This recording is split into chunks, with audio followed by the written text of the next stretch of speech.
Good evening and welcome. We're at the Emporium for an evening of talk, Xpert 11, and the subject is the Salamanders. We've got a spotlight on this gentleman. He's recently been promoted to the Lords of the Dance. He's no longer a squire. And we thought we'd just spend some time with him as a manager, get to know a little bit more This is happening now. Sorry, of the manager. All right, mate.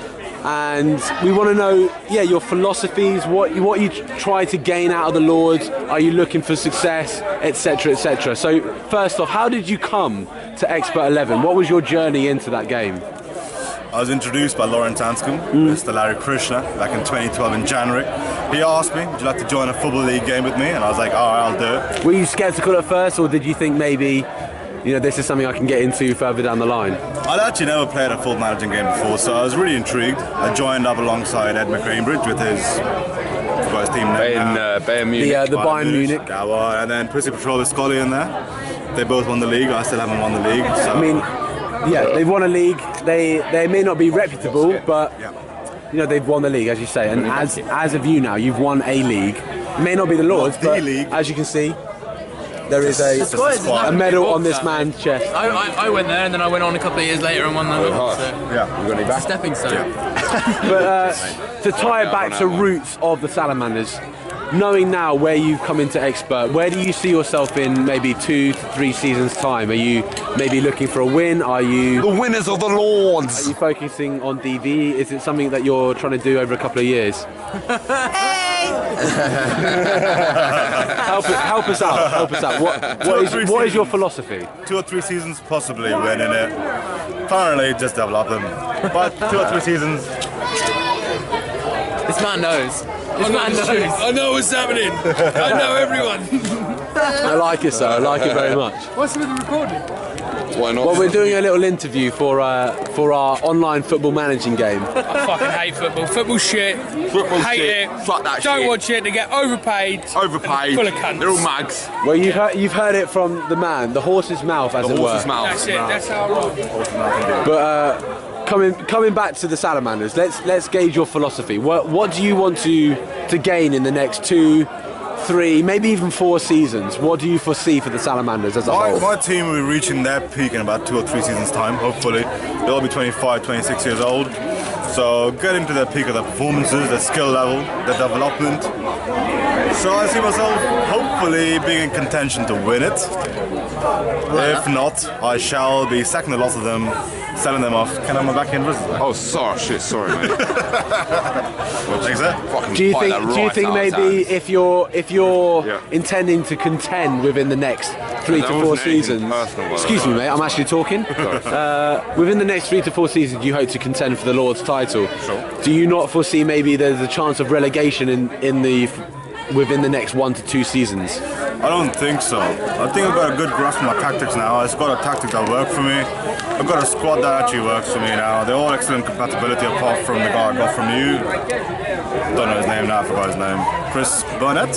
Chris Burnett. the Well, one. he's a big lord. He's a reputable name. He is a legend And the in the fact you Lord. can't actually name it is quite upsetting, but it's fine. I thought it was Chris Spearing initially. I completely forgot it was actually Chris Burnett, not Chris Spearing. do apologise for that, Burnett who? Mr. Cantle. It's Kit Burnett, mate. Kid Burnett. I don't think relegation is going to be a problem for myself. Okay. With the funds I have, with the form I have, I think I'm more than capable of staying up. So you're foreseeing maybe a form-based fight against relegation? Absolutely. Yeah. Every season has to be. Yeah, you got to get the form up there. You got to get the form, get the team performing, get the DV going. But if you got no form, you got no performances. I mean, is that to say that any contentious issue between you and the Lawrence Anscombe, aka the Krishna's Crusaders, do you see maybe that might be a game to really give a lot of seriousness to, potentially get some serious points and avoid relegation, or is that something that is, it's already written, you've already got those points? I've got those points. You've already got the points. I've got those points. I've seen his team. He's seen my team. He knows he's going to be beaten. I mean, if we go to the crux of it, Larry may be a manager, but that's not to say he's a manager. Do you know what I mean? I mean, we got a man here who's got some serious teams. They've all been developing for serious years, and Xpert's taking a shine on them. It's a question of Middleton. whether he can get his players to survive in a Lord's season having just got promotion from the Squires? Is that something that scares you, maybe? It doesn't. I've been in the Lords already. I've played against the teams up top already. Even though I was a whipping boys, losing game in, game out. But we've got a few performances. If I could just butt in here, it's a hard step up from the Squires to the Lords.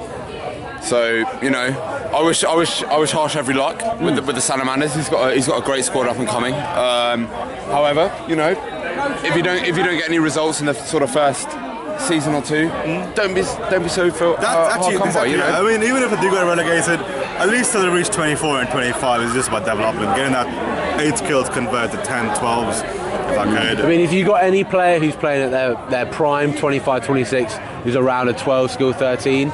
I mean, you're laughing, really. You're laughing, yeah. Like, To be honest, mate, you're laughing. To be honest, mate, when I came up, I finished second the next season. It's doable. It is doable. Obviously, luckily I had a sort of Lords team in the Squires, so it was a bit different. But you could definitely, with your form, you could definitely. How did you have a Lords team in the Squires? Oh, because I stopped playing for a year at the point where they then split into 2 teams. So my team was actually quite good. Oh, right. Absolutely. Oh, here we go. Here we fucking go, son. That's why I fucking won it, wasn't it? Eh? I do also think Comes that in it. I do also think that the Lords, being the Lords, do underestimate the Squires a little bit. You reckon? Absolutely. Considering the history I've had with the team I've already played against, being the whipping boy. I feel Especially like- those Birkins, like.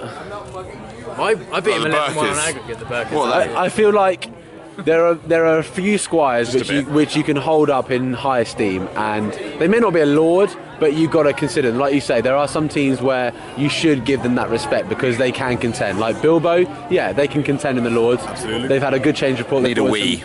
They brought in some serious players. Salamanders got a lot of potential there. It depends how their first 5 to 6 games would go. Yeah.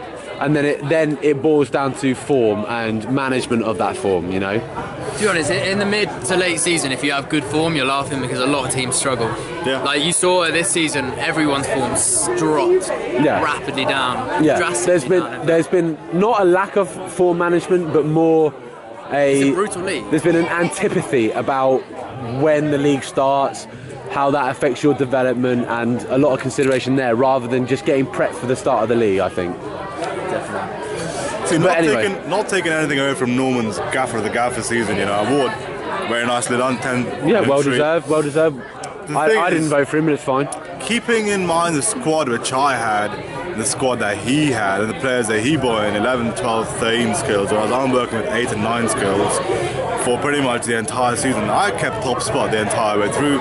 I lost maybe 2 games in that 12-game streak. I lost to Biscuit, I lost to Norman, and that was the only 2 games I lost in that, the entire season. So for myself, I see like a big achievement that my tactics, my form, my team performing well together, I'm more than capable of churning out the results. That's it. For me, like Gaffer's Gaffer would have been either you or Pete, because Pete massively overperformed the team he had again. Like it's pretty impressive, really. And then obviously my team, I think, overachieved as well. So, broadcasting, maybe 2-3 seasons time, you see yourself contending. Let's draw that back to its roots. You discovered Xpert 11, as it were, through Larry Krishna, whose level of manager we shan't debate now. Sure. But how has that developed you as a manager? What kind of teams have you undertaken? What approaches has that made you take? And how has that influenced you and your philosophy overall? See, I learned more than anything from my official teams because I've developed them, redeveloped them, redeveloped them, and I'll just bring that philosophy of getting the youth in, developing them into the Salamanders. I would have done this a few seasons ago, but I thought the league would not stand the test of time, so I thought sell the youth I have, bring in the old players, and go out burning, go out on a high. Didn't really manage that. Then realised the league is going to keep on going. That's when I started investing in youth, even though it wasn't really good youth, but they were youth nonetheless. Youth nonetheless, yeah. Exactly. Players you can sell on down the line, potentially bring in that dollar. Like you say, the top 5 to 6 players in the whole of Xpert have got, like you say, exchangeable money, hundreds of millions of econ. And the reason is for that because they've developed and made some serious players and sold them on, so that they can enable themselves to buy even better youths and create that team. So if you're aiming to do that, How far do you think it's going to go before you balance that competitive level with youth development and that end goal? See, as far as team development and players go, I can safely say the players that I have right now are 12 skills, 28, 29s. They are the top of the league right now. Like Ash Proctor is the best goalkeeper in the league still. Oliver Fister. Which one Ash Proctor doesn't play for you? I developed him. I got him at 23A. I developed him. I sold him when I didn't need him anymore. Juric, I got him at 21-6. He's now the leading goal scorer in the league right now. Defenders wise, Paco, I got him at 155k play. Now we're at 7 mil. I've developed him. So these people, I can develop players and they can get the results. It's just, gotta grind that time out. And I should have done it a little bit earlier. So I'm more than confident that my team is more than capable of, contending for the title, if not more, in a couple of seasons' time. Especially considering they'll be, reaching full age in about 4 or 5 seasons' time. So, okay. Well, let's bring it back to the reality of the situation. Where do you see yourself coming this season? Can you give us a top 10 order, maybe top 1 to 5, and then we can debate about the bottom 5? So unfortunately, I haven't been paying attention to the Lords that much this season because the squads have been that exciting. So I don't really know as far as team strength is concerned. I didn't actually realise how much weak T-Paul's team was, or your team even, or even Graham. I didn't actually realise how much weakened they were from the team that I played in the past. So I can't really comment on that at the moment. But I do think it'll be the usual contenders. Graham, with his team, he's got compatibility going with Ash Proctor now as well. So I think he'll be contending for the title. Brave's got a good team now as well. Yourself, T-Paul, Dick Darsley winning the league. I think it'll be the usual suspects, competing for the relegation. So myself probably, Larry Krishna, Pussy Patrol. Is Window Liquor still in the Lords? No, they've been relegated now. Unfortunately. I do see... If they were still in the Lords, I'd put them for non-relegation. I reckon they could fight relegation, but that's neither here nor there. That also comes down to the managers' grasp of the game. I do believe that I have put the legwork in. I've learned the basics, the theory as far as I could. That I can get the results even if... Well, not results as such, but at least still get something good out of even a loss. I can still develop my players even if I'm losing a game or losing the season. I can still develop those players, which I did. When I got relegated 2 seasons ago, I still managed to have a good change report. Got relegated, got the squads, good change report. Didn't win the... Some interesting views that you've brought out there. Just to sign off this one-to-one spotlight on the Salamanders, can I just get your views, as it were, as a league as a whole? How do you feel the league has developed? Do you think maybe there's more progress to be made, or are we at a plateau? I'm interested to hear this. It's not a plateau. It's getting better and better every season and season. It's picking up the pace now. Exactly. 4 seasons ago we had 11 teams maybe, so 10 teams competing in the Lords. We had T-Paul and Simon joining in. And then since then, we just got stronger and stronger with the WhatsApp group now. The league press is getting increased with the dinners happening now. The level of involvement for all the teams involved is brilliant. Is a brilliant community. Competitiveness, the banter we have is just getting better and better. So I don't see the league getting weaker anytime soon. And I feel that contributed with the fact that we've got players who are willing to communicate and explore different areas of the game, such as, some players, but looking into different ways that the game can affect their team, silly seasons and change reports and when you start the league and all those different factors. It's great that we've got a community whereby players can really debate that issue and come to maybe not a resolution, but a position of stance and of opinion. Absolutely. I don't think it's just a competitive thing now. It's more helping each other out whenever we can as well. So, doing transfers as I did with Proctor and with yourself with Common Booth. You did a charity there. You're fucking right. Charity hard. Charity maybe, but it's still a sense of camaraderie we had. We still got a community going. Rather than splurging out millions on the transfer market, we're helping each other out. It's nice to see players stay in the league. So when they're going, you don't have space for them now. You get to see them play elsewhere, like Tenvik. Let's not talk about Tenvik. I have one more question. He's got 19 goals his last time. So what is your sort of balance, I guess, between sort of wanting to help other teams and see the league grow and everything, to sort of, at the same time, not wanting to give away everything and, trying to still... They're still your competitors at the end of the day. All right, at the end of last season, I told I never actually planned to bring in any more players or selling more players.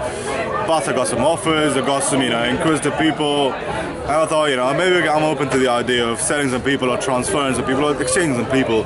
So I sold a player to the slave, so much cheaper than he actually worth was, because it was Christmas and I was like, yeah, fuck it, just take him, I'll get another player in. Same with yourself, it's Christmas period, take it from me. I don't really love that player that much, plus I get something good from it in return as well. So I do feel that, I'm upholding the sense of community, I'm helping my fellow players out. I mean, as much as it was debated amongst the league, I think there was a win-win for both of us in that transfer deal.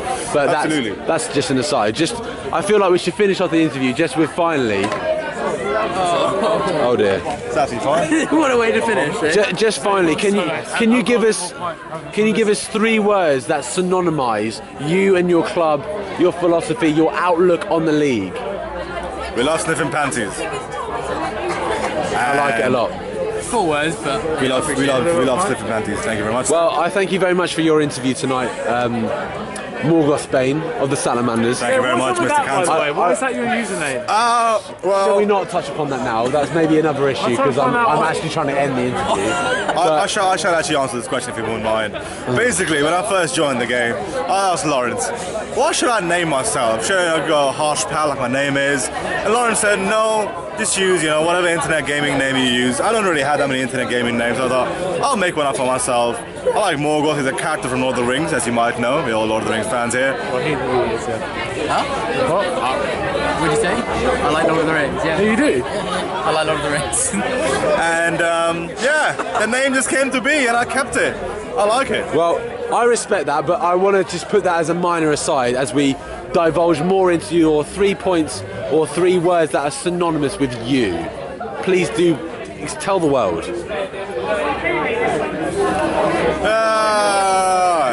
Shit. Rebirth. I like that. Nice. Got time for that. I think if you have to think this long, it's worrying. For me, it'd be like youth. Yeah. Rebirth, youth. And a winning mentality. That's 4 words, but I'll take it as a cluster. Fantastic. Thank you very much for this evening. Thank you, Mr. Cantor. And I appreciate your time. Awesome. Gents. Adios. Thank you.